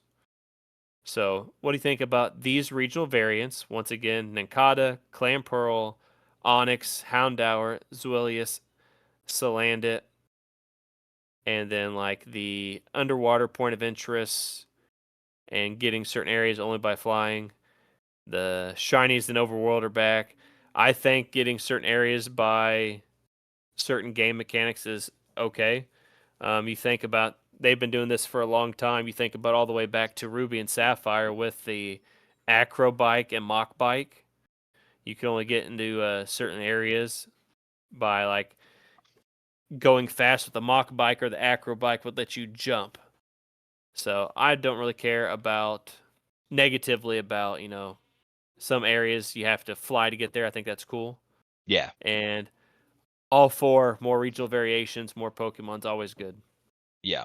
The craziest thing I think I've ever heard anybody say is that Zweilius, the middle evolution of Hydreigon, is getting a regional form, which means that there's going to be a regional Hydreigon variant.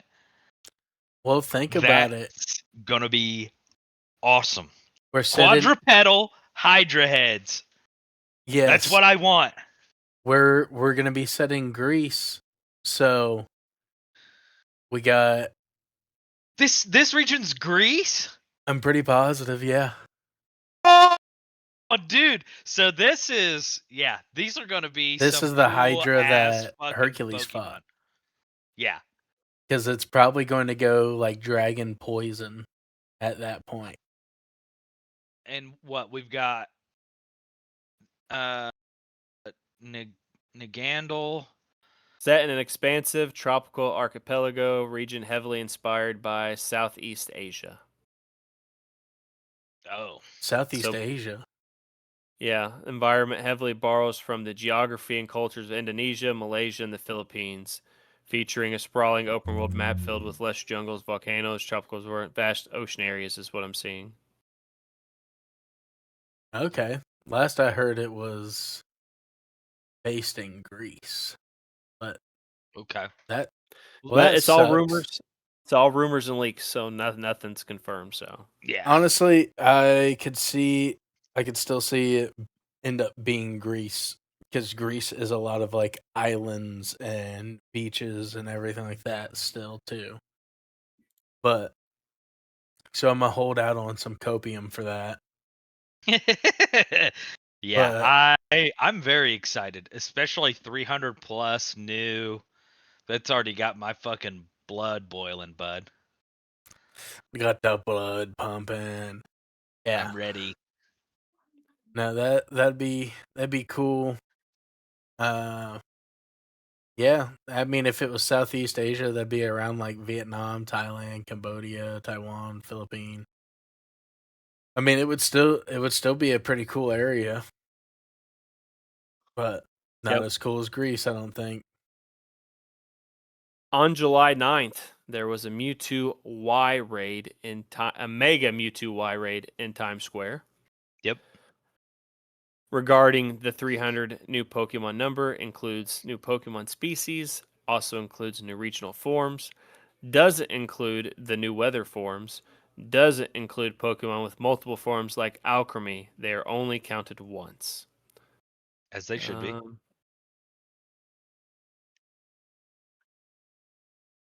Wait, if they're saying it doesn't count new weather forms and it doesn't count Alcremie's forms, that means that cast form is back. And didn't there used to be some? No, weather forms are supposed to be the mechanic. Yeah, the legendaries. Yeah, the legendaries and stuff are based on weather, and I think There's the Like terrestrialization.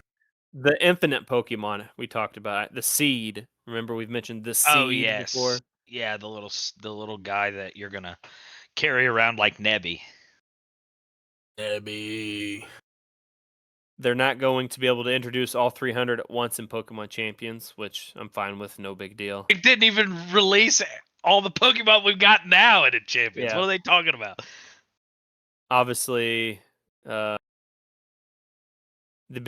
Times Square thing situation is after 10 years they wanted to recreate the events from the reveal trailer in Yep. Times Square, which was all the people running around for the Mewtwo and stuff like that, and they did that. The main battle gimmick of every generation has messed with one of the core battle mechanics each time. XY forms, Sun and Move, XY the forms, Sun and Moon moves, Sword and Shield size, because you had like the Gigantamax or whatever, Mm-hmm. and Scarlet and Violet mess with the types because you can switch whatever. There's another part of this leak where it says Win and Way that they have spoiled something called range. Don't know what it is. There's not a lot, but that is in the leak document is battle mechanic range, whatever that could mean.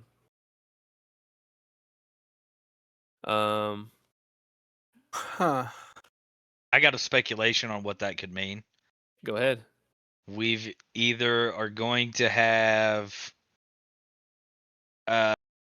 like expanding the hit radius of moves. So since you said other mons can kind of join in randomly, maybe if you have them in a correct orientation, or you use your extended range of a move, you can hit multiple Pokemon with moves that usually were one target, or something to that effect is what immediately comes to my mind. Yeah. Yeah, I don't know if we could. mentioned this one last show. Sorry, go ahead, Skaggs. No. I was just agreeing because I can see that being the case. Is like you can hit more. It's being described as MMO light. Lots of focus on communication features, which I think we might have mentioned. Yeah. It will follow similar structure to Scarlet and Violet, having 3 main stories. The idea is for the generation to be the most personable yet. Remember all the new Pokemon, get to know them. Yeah, we talked about this. The scope has reduced a lot since the initial pitch, but it's still very ambitious. Now, Salandit will get regional evolution, which we talked about. Poison Dragon. Lieutenant Surge's son will be in the game and has his dad's Raichu. My Oh. man. My man. Oh. Voice acting was planned for the game, but could have been cut as it's not present in the current builds anymore. Online play will be the biggest technical leap in Generation 10. Some of the Pokemon that currently have placeholder special weather forms in the game are Arcanine, Lucario. I don't know why I'm excited for this one. Kecleon, Yes. Pikachu, and 7 new Gen 10 Pokemon. Note things can change in the final game. Remember, Mega Jinx is what they have in parentheses. No, I So won't. I don't know Fuck why. Mega Jinx. I don't know the thing behind Mega Jinx, but I don't know why I'm excited for a weather form of Kecleon.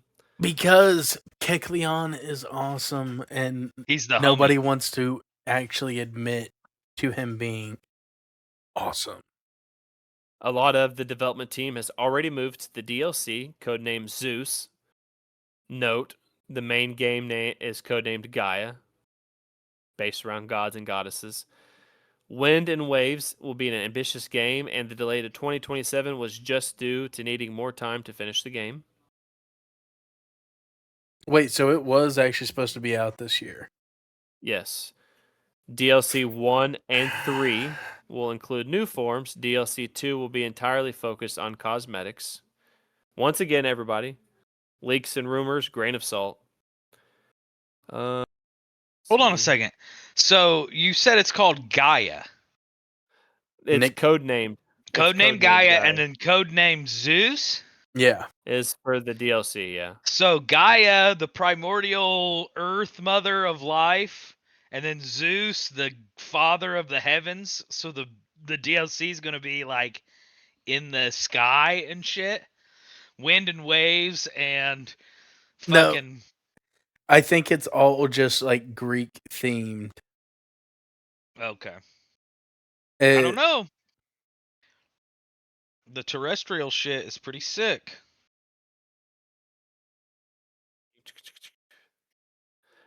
Psyduck will get an ice psychic regional form.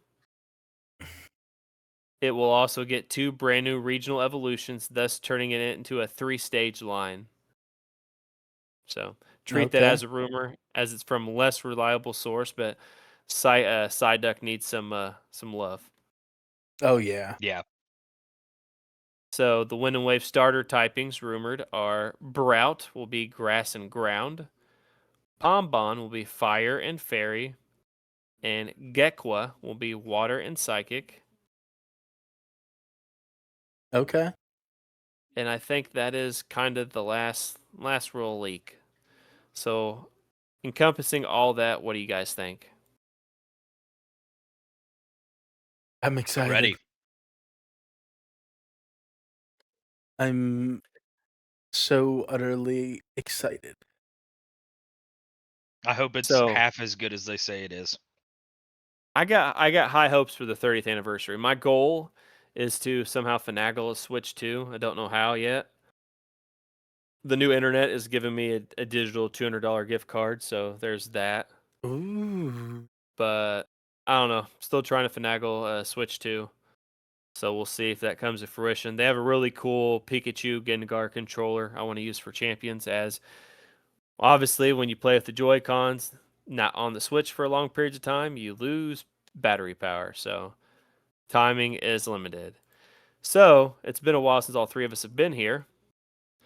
The last podcast comparison we had, that I'm sure Final neither of you Fantasy remember. 10. Okay, Q remembers. Final Fantasy X. I did I will go not. first. So I'm going to say that Skaggs is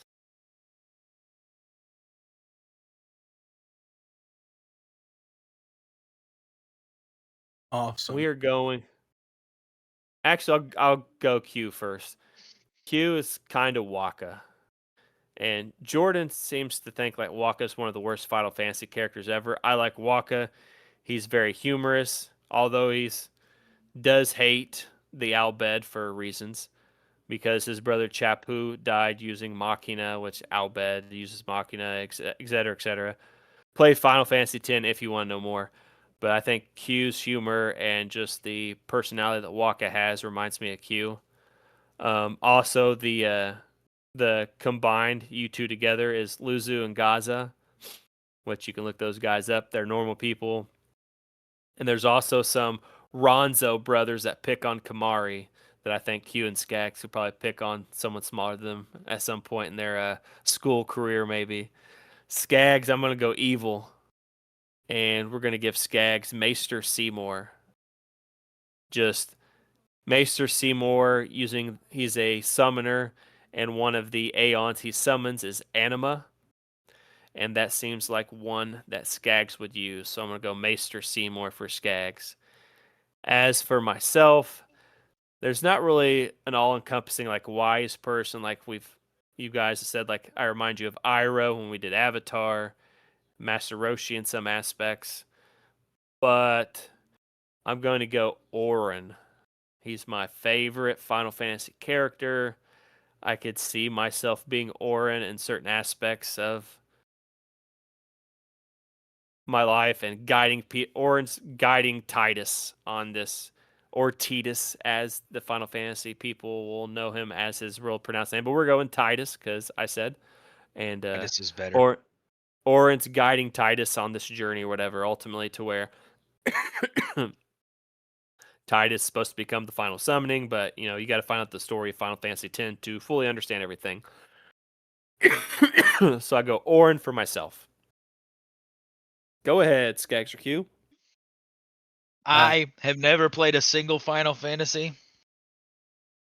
I know nothing about any of the characters besides the little bit of character description that I got to read through all of these. Deadass did not know that Seymour was a bad dude, so I gave him to you, Chris. Oh yeah, he's very bad. But Dude's like I forget exactly what happened, but like his mother was killed or died, and that's who Anima is supposed to be. Is like he's summoning his mother as an Aeon back from the dead, or he sacrificed her, or I can't remember exactly, but yeah. So you're saying he's a bitch that calls for his mommy? he's a mommy's boy. Something like that, yeah. I gave Titus to Skaggs because he's got the coolest sword out of everybody that I saw. It was almost, I don't know how to say his name, Auron? Yeah. Or that's that's what I mentioned. Yeah. I almost gave it to him, but his sword's too basic, so Titus it is. And then for me, I picked Kimishari because he's like a cool cat dude guy. Kimari Ronzo. Yeah. Yeah. The blue dude. Yep. Yeah. And He's just he kind of looks like a Yuna's Digimon. protector. Yeah, he's Yuna's protector. Good choices, good choices. As we are closing out the show, I don't get to do mine. Oh, sorry, I didn't realize you did. Go ahead. How many times has Chris just tried He's to end the always show done that. without Skaggs doing his? All right. Well, I have never played Final Fantasy X, so this is going purely off vibes. Chris is Titus, Q is Waka, and I'm picking Jet. He's got a badass sword. Well, I'm going to drop some knowledge on you real quick before we close out the show. Titus has daddy issues because Jet and Oron were Braska's guardians because summoners go on this pilgrimage where ultimately they end up dying in the final battle that gives Spira, which is the world, 30 years of calm where sin isn't attacking, and whoever becomes the final Aeon becomes the next sin. So Jet and Orin were accompanying Braska. Braska's Yuna's dad. So Jet goes on this journey, leaves Cloud. He wasn't a very good dad either.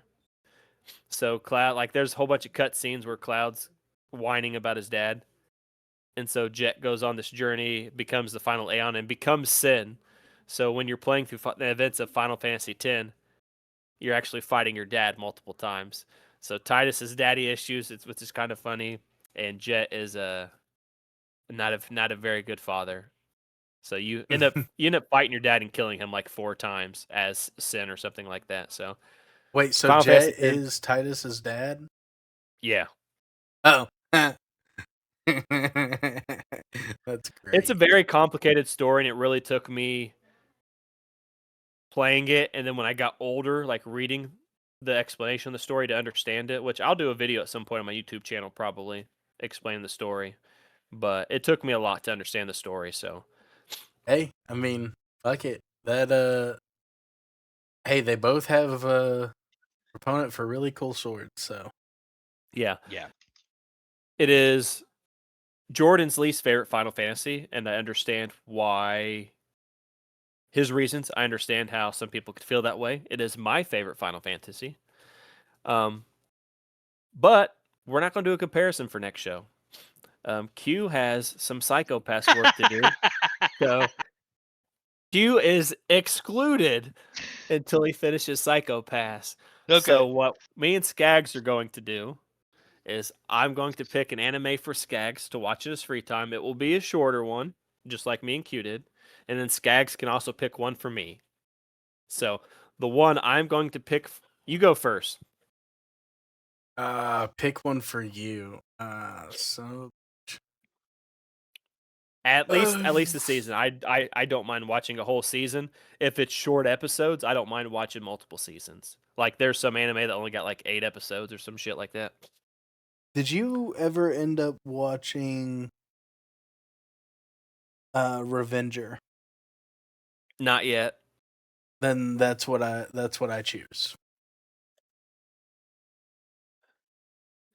Okay. As for you, sir, I have a general proclivity for isekai anime, Oh which yes, is I know. anime based around video games or whatever the case may be. So the anime I'm gonna have. I was originally gonna pick Log Horizon for Q, but I thought that us doing reviews periodically is kind of cool, so I want to save that for a future episode in case I can't remember anyone because I know that one's decent. And I think whoever gets it will like it. So I will make sure I spell it for you in Discord. But I want it'll be in the Thick Boy Hours channel. I want Skags to watch Bofuri. I don't want to take damage, so I max out my defense. Okay, I got it pulled up. I just got to watch one season of it because You it can seems watch very one. lully. You can watch one season. I mean, the episodes aren't super long, so it's about Okay, video game. So it's cool. that's fine. It has a really cool shield, which what the shield does, I think, is a cool concept and would be cool if it existed in an actual video game. So I think it's called Bafuri. I don't want to take damage, or I'm scared to take damage, so I max out my defense. I don't want to get hurt, so I'll max out my defense. Yeah. Yeah. No, it just looks Yes, very lully, you and should have gave me this one. I've already watched this one. I was going to, but I wanted to think of something different because I know I'm expected to be the video game anime guy. So It's pretty good. I'll give you that, Skakes. You might be into it to like continue watching it. okay. All right. Well, so we'll see. We'll see Revenger, how well it goes. Revenger for me. Psycho pass. Psycho Pass, not Mob Psycho. Psycho pass for Q. And then but Furry, I don't want to get hurt, so I max out my defense for Skags. And we will do a review, short reviews in 2 weeks on the next episode of the pod. Oh, But hold on a minute. Revenger was the wrong one. That's not. What's the one that we watched? Q. The one with the Uh. plane. Yeah. That's what I thought. No, That's what I Revengers thought is you were going the for. Revengers is the one that I gave Chris to watch before. I haven't watched it yet. Oh, okay. You go ahead and watch that one, and me and Q got another one down Yeah. the pipeline. I have Because I started to rewatch all of Sword Art for Echoes of Aincrad again before it came out. So I got the DVD somewhere for the other one, so I'll be able to figure it out. Yeah. Gotcha. All right. That's going to be all for episode 31 of the Thick Wires podcast. As for Q, you cannot find him on social media because he's not on there yet. Maybe one day. We'll see. Maybe not. But you can find him in Pokemon Champions one day when I drag his ass in there. As for Skags, Dodgy Yeti, you can find him on YouTube at Dodgy Yeti. Twitch, Dodgy Yeti. Twitter is vintage_ISO. Facebook, whatever the case may be. As for me, I tell you every time, I'm everywhere. Facebook, Chris Jones. Instagram, seen it Chris Jones. Blue Sky, seen it 123123. Same on Twitter. Threads is same as Instagram. LinkedIn, Chris Jones. Twitch, seen it 12123. New internet coming tomorrow, so maybe that means live streams. We'll see. Just depends on how well it works. And then Chris Jones Gaming Network on YouTube. Started my new show. Very happy with the first episode. I recommend everybody checking it out. Even if you're not really into gaming all that much, we talk about gaming, content creation, men's mental health, which the men's mental health part of the conversation was really good. Luke Lore is a great guest, so I recommend you all checking it out. But like I said, Psychopass, Revenger, Bofuri, I don't want to get hurt, so I max out my defense. Review coming next podcast. And that'll be all for episode 31 of the Thick Boy Hours podcast. We'll see you next time. See you.